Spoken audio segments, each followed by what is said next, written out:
Okay, well, the technique that I'm using with my foot is kind of like a rocking motion type of thing, where I kind of rock. I use the upstroke, the same thing as I do with my hand.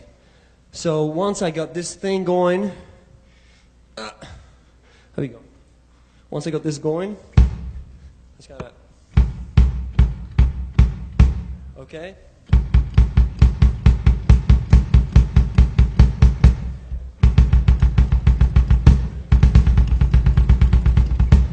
Once I have this going, like this motion, I can go into like triple, like, or a quadruple groups of notes.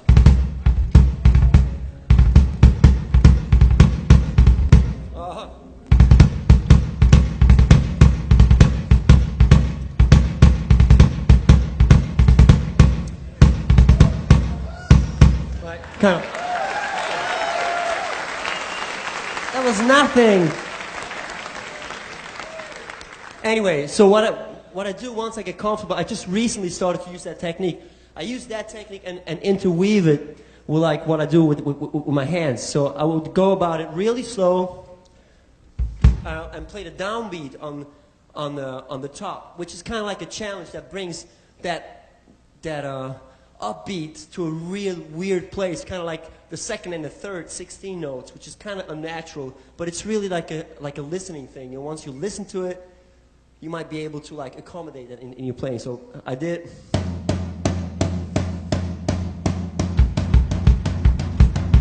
Can you see that? So it's just a matter of speed. Okay, so once I start using like upstrokes with my right hand, like I can get a pretty good amount of speed. Like.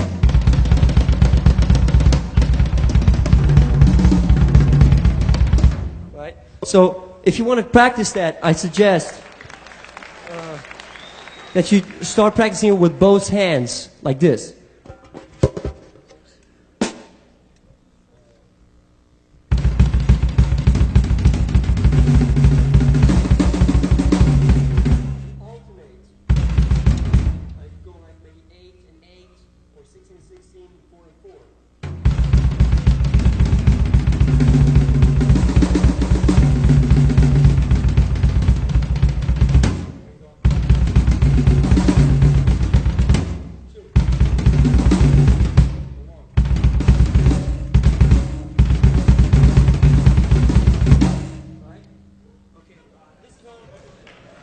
This is all really there is to it.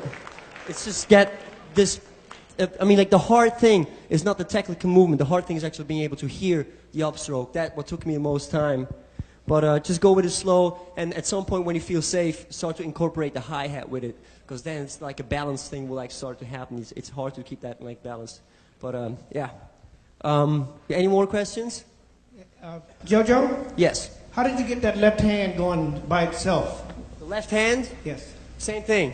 It's the same technique. Basically, can you see that from here?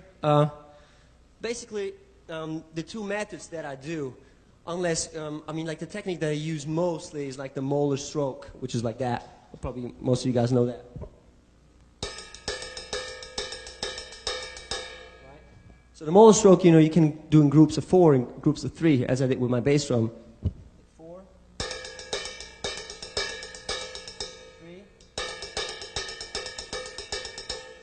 So then you just lose one beat, and you end up in this. 4, up, 3, and 2. That would be it, right? Right. So this is one thing that I use.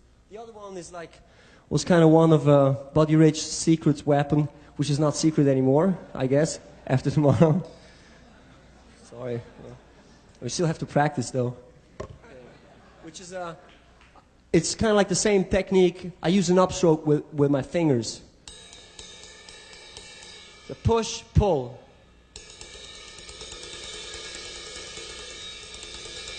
Can you see that? Same as with my right hand, the same concept works too. You got groups of 4 with like a molar stroke. You got groups of 3. Groups of 2, which probably a lot of you guys naturally do, which would be that. Now if you play like fast stuff, okay? Or if I move this technique forward into my hand, not using the wrist, I use my fingers, I would just go like this. You see that? You know, because you use such a small like muscle group and such a small muscle mass, you're able to play really fast that way, like that. Okay. To be honest with you, though, I don't really use this a lot. You know, I use this a lot when I go to like a music store, you know, and I need to get attention. Like, you know, I would use that.